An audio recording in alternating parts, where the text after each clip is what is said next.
Good morning, and at this time, I'd like to call the meeting of the Plaquemines Parish Council Audit Committee for November the 12th, 2020 to order at 9 a.m. in the Belle Chase Council Building Chambers.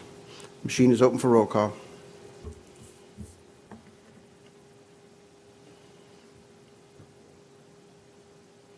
Oh, let's try that again. There we go. Let the record reflect that all members are present. Mr. Duke is here representing the Internal Audit Department, and the Director of Administration is present as well. We'll move to the Pledge of Allegiance. I'll ask Ms. Newberry to lead us in the pledge. Pledge allegiance to the flag of the United States of America and to the republic for which it stands, one nation, under God, indivisible, with liberty and justice for all. Thank you, and good morning. We'll move to item number 2. 2A, review and discussion of the annual audit work plan for 2021. Okay, Mr. Duke. Okay, what we're going to take a look at this morning is the schedule of audit priorities. I want to go over what we've done this year and what we still have left to do this year, and go over what we plan to do next year in 21. Take a look at the proposed internal audits that was approved. We finished the Point a la Hash Volunteer Fire Department, property lease building rentals, boat harbors, marina and contracts, recreation concessions, working on the community action. It should be completed this month or early next month. Completed the YMCA. What we have left is the Animal Welfare Society, Council of the Aging, follow-up on the Water Department, follow-up on the Port, follow-up on time and attendance, telecommunications, Coastal Zone, and allowance for doubtful accounts. If the committee has any changes, please let us know. We'll try to make the changes today, get this approved, get everybody to sign it, and then go forward for 21. Okay, first of all, let me thank you for accomplishing, a good bit of our goals for the year. Yeah, I think we did fairly well. It averages out to about 2.5 months per report. Even though the pandemic was here, we still got some work done during the pandemic, which was good. I thought that was pretty good. Okay. The schedule now is that we're moving into, let me see, can you scroll it down a little bit? Yes, 2020. So 1, 2, 3, 4. 2021. 4 completed. Yeah, we've got 6. It looks like 6 will be completed this year. And let's see, we'll try to work on 9 during 21, unless we have some additions. Might have some additions, or you all might have some deletions. I would like to see us continue with the follow-ups, because right now what we're doing, in my opinion, is we're doing audits and we're making recommendations and we're putting them on the shelves. Right. But without a follow-up to make sure that we implement some of the recommendations and moving in those directions, we're only accomplishing the audits. We're not accomplishing the goals of the audits.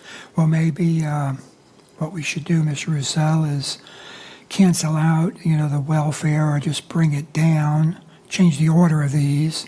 We can add the follow-ups for the audits that, have not been done, and kind of reorganize this to bring all of the follow-ups forward and start working on those now and next year. I think we need to complete, since I've already started the community action, I need to complete that this year. But for next year, what we can do is, in the beginning, just do follow-ups, nothing else. And then we come back to this and look. And then come back to the actual audits. Yeah, I agree. Is there any comments or discussion on those I agree with items? Right. So what I'll do is I'll redo this and the order, and I'll probably add some follow-ups to this, try to get everybody to sign off on it, and then we'll just go forward. Okay. See about following up on redoing the contracts for the boat harbors and. Yes, sir. Yes, just do all follow-ups probably for the first 6 months of 21. Okay. That sounds good. If we agree with that? Yes. Okay. So you'll make the changes to the schedule? Yeah, I'll make the changes to the schedule. I'll send it out to all of you, including Mr. Lapine, get everybody's buy-in on it, and then go forward. All right. Okay, that takes care of any further discussion on item number 2A, work plan for 2021? There are none? We'll move to the next item. 2B, discussion of adopting the COSO framework. Okay, this is the framework that we discussed during the last meeting, and I believe we want to bring this forward to the council in January. Is that correct? See if we can get their buy-in on approving this. I believe that's our goal, is to see, if that's a possibility of them implementing this in the parish policy, Right. which you might elaborate of why it's important. Yes. I mean, I could go through this with the council if you like. Probably only take 10 or 15 minutes to go through the whole framework, let them get a feel for it, and then go from there. I think it's a good idea that when we introduce it for the council to, I think we're going to move forward with adopting, or at least getting a vote to try to adopt it. Right. And that when we do that, we'll ask you to be present to make the presentation to the full council. Okay, yeah, that sounds good. Okay, so if we have it on the agenda, we'll defer it until we can get to a meeting that you can attend to be able to do that. Yeah, okay, sounds good. Any objection or comments on that? Mr. Newberry? Agree. Agree? Okay. All right, we'll move on to item C. Discussion regarding Recreation Department Policy and Procedure Manual. Okay, as discussed during the last meeting, Mr.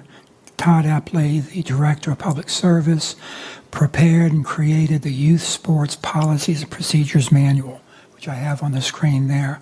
I've reviewed it. It's very good. I think this needs to be adopted also by the council. Okay. Do we have a copy of that? Can you forward a copy of that to us? Yes, sir, I will. So this is something that they're following now? Or Right, as far as I can tell, during the follow-up, we'll be able to tell for sure. Okay. This is in response to... To one of my audit recommendations. So this is an audit recommendation that was made by the committee and your office, and they're moving forward with the policy. That's correct. So I think it's a good idea that we do adopt it in the future. After you send it to us, let us review it and Okay, have some discussion on it. sounds good. Any further comments on item 2C? No. Okay. We'll move to item 2D. Discussion of the concession facility agreement between Pluggins Parish Government and Lanyap Sports and Events Management LLC contract. Okay, this contract was reviewed during the last meeting, and Ms. Trudy asked about a particular item in my audit report concerning why this did not go through purchasing. During my research, I spoke with Brenda and researched some of the bid laws, and I looked at this contract again. And it appears to me, when I compared this to the professional service law and the Louisiana bid law, it doesn't appear to be a professional service contract. This appears to be more of a lease contract between PPG and Lanyap Sports for that period of time. So really, it's a lease agreement. Lease agreements do not go through purchasing for review. But there again, I think that these contracts and other contracts like this, since they're not having any oversight by the purchasing department, they don't have any oversight by the council as yet either, so they should all be going through the council, I think, for review before it's signed. Another thing, too, that I looked at that, Mr. Rousseau, you brought forward during the meeting was the $50 monthly fee that come up to about $600. If you compare this and you start looking at the value of what we're giving Lanyap, this, I mean, there would be someone, and they would have a good argument that this does not comply with Cumbella, and it possibly could be looked at as a as a donation, even though it looks like he bid it out, or management did bid it out, and they only got one bid back. I'm not sure if I would have accepted that bid without serious conversations with my attorney.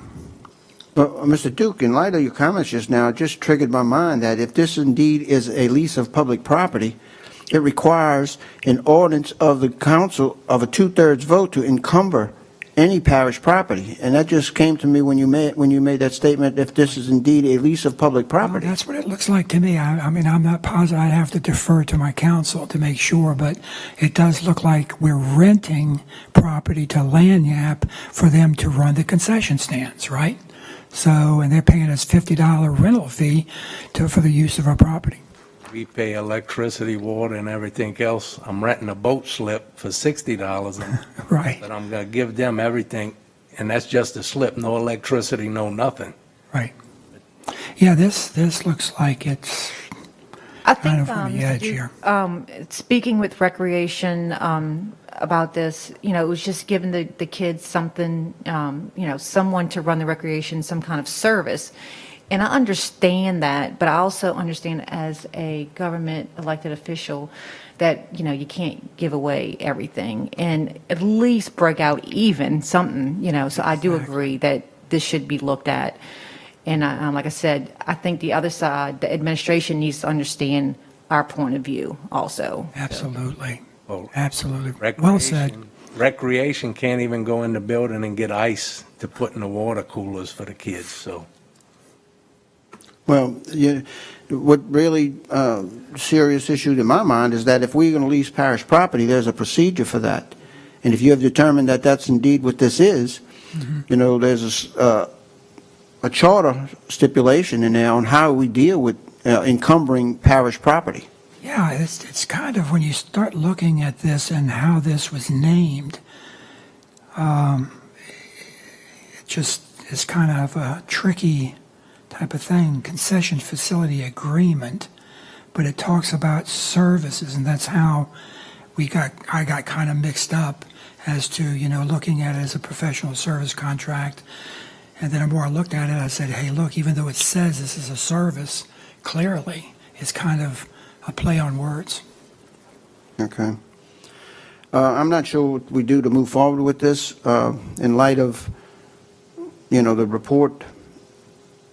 Do we have any discussion on what we want to do in this instance? There's the director of administration is here. I know this is not in your department, but actually it's something that needs to be addressed as how we move in the future. I don't know if you have any comments, Ms. Taylor. Ms. Taylor, can you come to the microphone, please?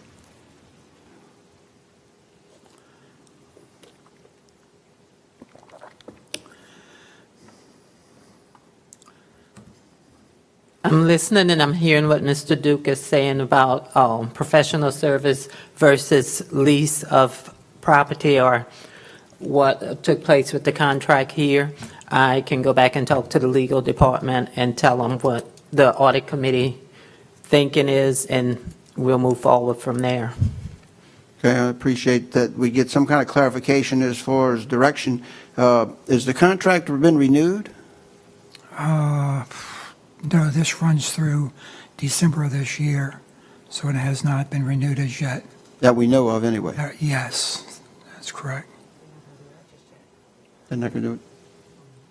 Well, we need to get some clarification on this, because if it's not a professional service and it is indeed a lease, then there's a procedure that needs to be followed, and we need to advertise it as a lease Absolutely. and not as a service. Right.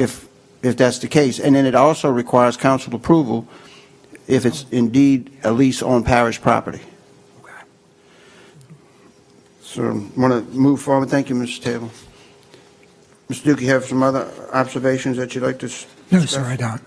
When we have a lease, we have to have two-thirds of the vote. The parish charter has some stipulations in it that pertain to encumbering parish property. And I believe that is a two-thirds vote required of the parish council to encumber parish property. And I'm just talking off the top of my memory.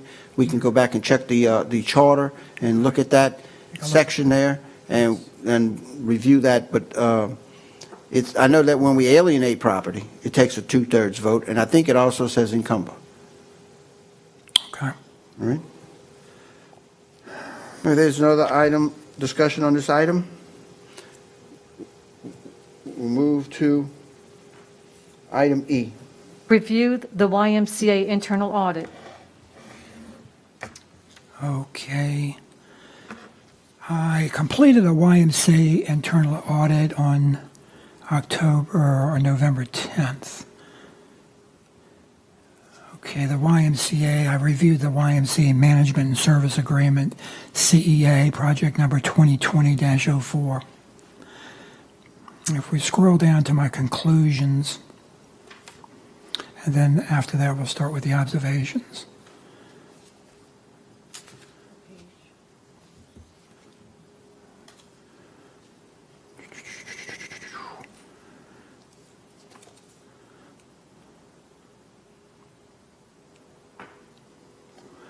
Okie dokie.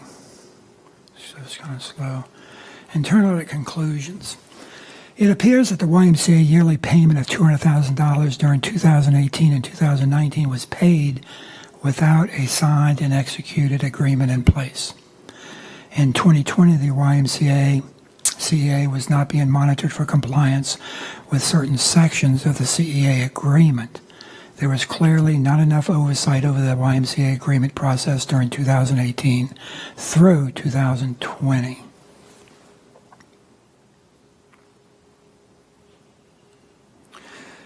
In my opinion, it would be better to have a YMCA separate interest-bearing bank account for the PPG payments and associated expenses instead of commingling these funds in one YMCA bank account.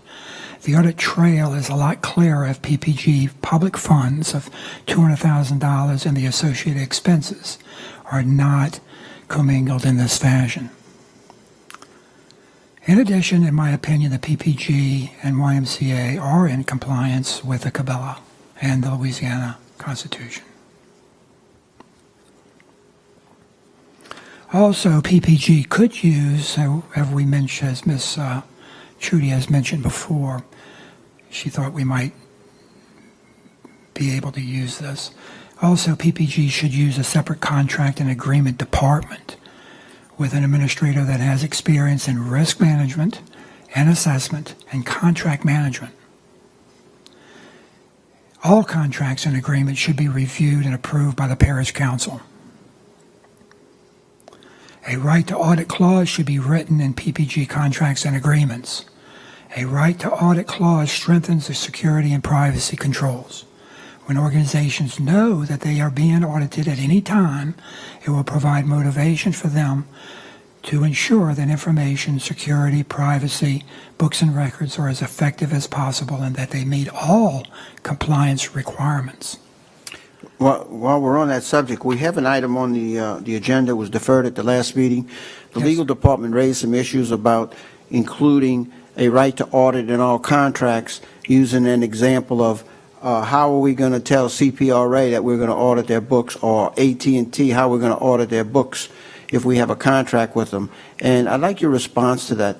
My opinion has always been during my career is that any contract that a public entity enters into, the audit department has a right to audit any and every contract. And we should have a right to audit clause no matter who it is. Now, that right to audit gives us the authority in the contract to audit someone. It doesn't mean that we will audit them. Doesn't mean that we will, It but gives we us have the right. right. And it does, it's been my experience that it does keep their feet to the fire. I deferred the item on the legal department's request, and at the last meeting we hadn't done anything, and I haven't heard any comments back from the legal department as of today. Well, Mr. Roussel, this is a situation where, we see it again. People don't like oversight, and just because it's a big company doesn't mean that we're not going to run into a situation where we might want to review their records, a couple of records, just for a particular item, doesn't mean we're going to go in there and just spend a year auditing all their books and records. I mean, the council may come up with, hey, look, this does not look right. Let's, send an email or send a letter to this company asking them for these particular records so we can review them and that we can feel comfortable with what they're doing. And to clarify that, we're not asking to audit everything. We're asking only our contractual obligations on both Just the sides. Yes, sir. That's right. Okay. Well, we'll have that discussion at the council meeting today, and, I'll put it up for a vote. We'll see what happens.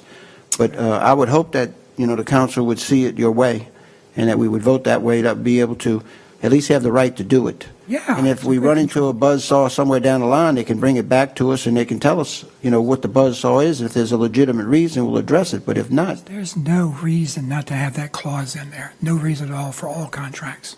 in your experience, that's normal? Absolutely. Absolutely normal. Okay. I mean, why would they balk at that? That's, I mean, are they balking at that because they have something that they don't want us to look at? I don't understand. Yeah. Also, Mr. Duke, you said that they should have a separate checking account. Absolutely. Is that your opinion, or in your experience, that's normally a procedure that helps out with the council? Does. I really got into that when I was doing audits for the Horsemen's Association, where we had video poker and parimutuel trading, and the racetracks was commingling all of the horsemen's funds into their operating account, and so the horsemen could not tell where this money was going. They couldn't tell if it was what it was being spent on. But once we went to the legislature and got their permission to require the racetracks to give us separate interest-bearing bank accounts for our money, it was very clear to have them send that bank account to us, and if we had some, we'd be able to tie that into our records. And it was so much clearer, and it was so much more accountable as to the money that the horsemen needed to receive, because they got like 4% of certain types of money. So once we had that in the bank account and it was separated, we could really pinpoint everything to the penny. Plus, we could reconcile everything to the bank account. Whereas now you can't reconcile anything to YMCA's bank account.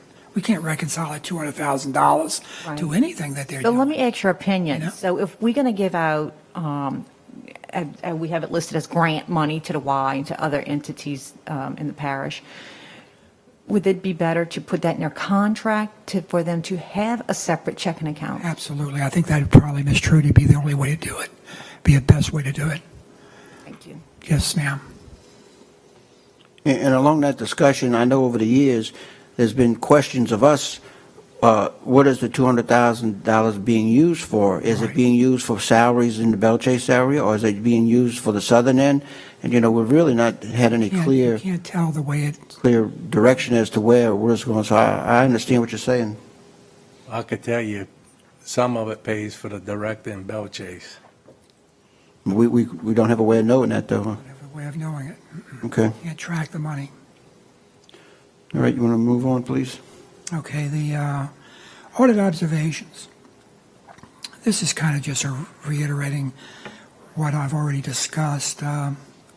My recommendation was to ensure that contracts, CEAs, and agreements are properly signed and executed.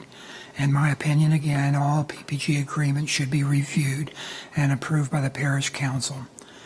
Management response was when Mr. Lapine came in office in 2019, we discovered that there was no CEA with the YMCA, so they started the process and got one in place on December 2019, which is correct.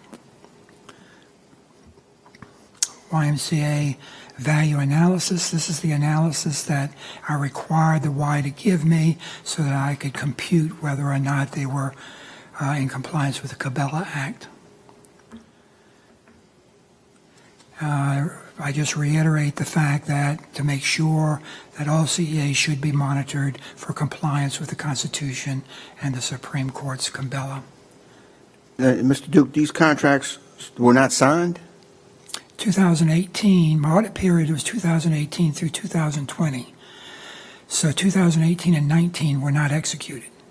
Okay. 2020 was executed in December of 2019.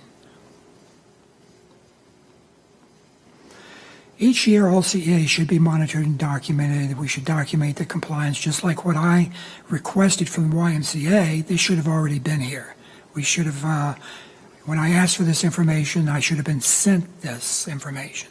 So the fact that it's being monitored, maybe they are monitored, maybe they are doing it, but I had to get the information from the Y in order to test it. And the Y was very cooperative? Yes, they were. Once they figured out what I was trying to do, they became very cooperative.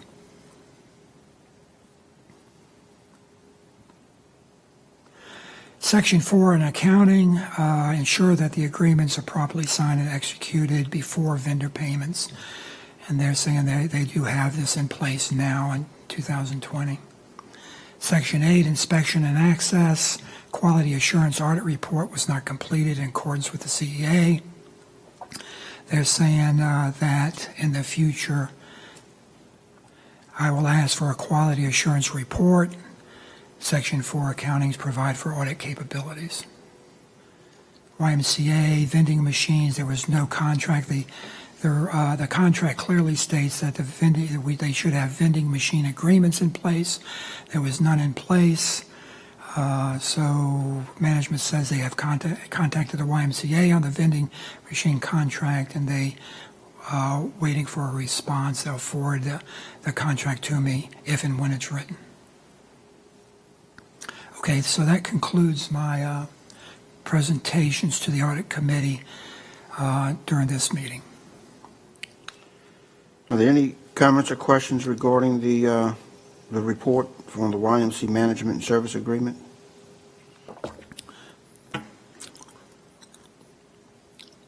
Thank you, Mr. Duke. I think that you spent a little time, and I know that you were very patient in receiving the information and gave the YMCA extended time. Extended time, yes, sir, I did. To allow to provide the information. And I think it's important to note that our audits are geared to response times.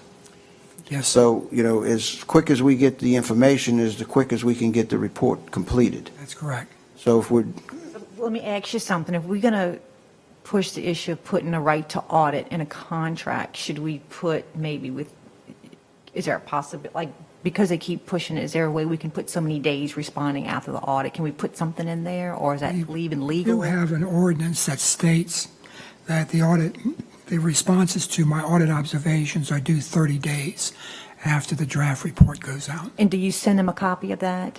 I do, Okay. yeah. I'm sorry. Go ahead, Mr. Russo.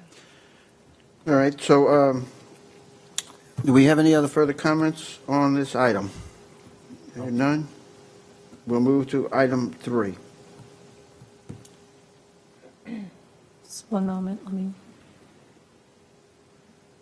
get back on the voting system.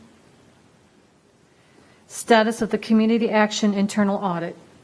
Okay, this internal audit, I'm working on it in conjunction with Ms. Hughes, and we should have this report out at the end of November, beginning of December, unless I run into some difficulties, which I don't foresee. So if we complete this audit for this year, that sets the groundwork for us into next year, moving into the updates, That's correct. audit updates. Okay. And what we can do, like you said, Mr. Roussel, is just start doing the follow-up audits, and you all may want to arrange these in the order that you want them done. So what I can do is send you what this priority list. You take a look at the list, and I'll update it with all the other possible follow-ups, and then you all take a look at it and organize it based on what you think is most important to do first. Okay. I do think it's important to do the follow-ups. Yeah, it is. It always is, and because you really don't know. What's the purpose You of don't- an audit? So You don't know whether management is really putting the control in place unless you do the follow-up. And the follow-ups take a little less time than the original audit? They do. Follow-ups take about a month, I guess. It all depends. Sometimes I've gotten follow-up audits if you have cooperation from management within a few days or a week. It depends on when they get to it and, if they have the information, if they're doing what they're doing, if they're taking, I don't know. It just takes time. But it just depends on management's responses. Okay.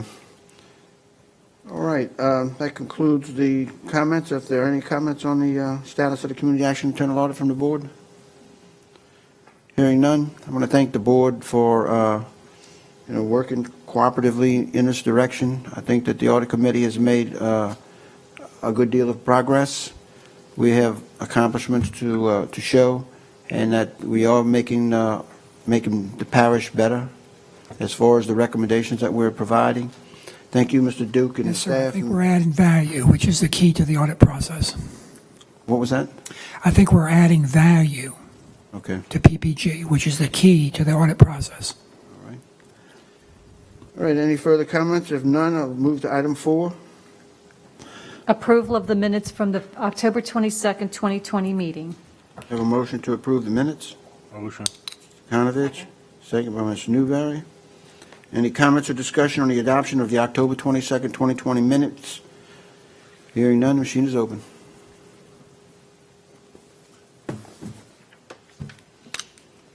And the minutes are adopted 3-0 unanimously. Motion to adjourn. A motion by Mr. Kanovich to adjourn, second by Ms. Newberry. And the machine is open.